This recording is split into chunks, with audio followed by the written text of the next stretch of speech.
Runājot par lietām, kas ir jāņem vērā, meklējot eksporta teritorijas un partnerus, protams, ir jāveic rūpīgi tirgus analīze, politiskā, ekonomiskā, konkurenta analīze, pircēju uzvedība un tā tālāk. Nākamā lieta, protams, ir likumdošana. Likumdošana saistībā ar produktu sastāvu marķējumu, jo bieži vien pat neiedomājams lielas ir atšķirības starp valstīm un ja, piemēram, produktu sastāvs ir pielāgots vienai valstī vai valstu grupai, tas nebūtu nenozīmē, ka viņi arī darīs citām valstīm. Tad, protams, ir jārēķinās arī ar tādu lietu kā preču zīmes reģistrācija, gan izmaksu ziņā, gan laiku ziņā. Bieži vien tās izmaksas var svārstīties no pāris simts latiem līdz vairākiem tūkstošiem latu, un laika ziņā tas var aizņemt no pāris mēnešiem līdz pat pāris gadiem, kā Saudarābijas gadījumā, tā kā to ir jārēķinās.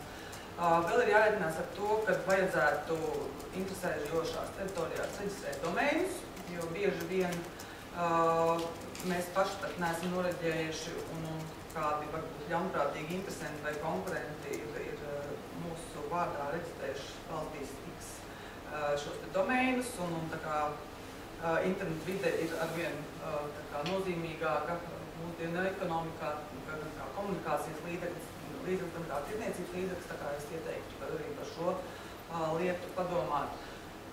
Protams, ir jāņem vērā arī tas, ka ir atšķirības nacionālās un starp valstu, it sevišķi ar tādām valstīm kā Ķīna, Saudarābija.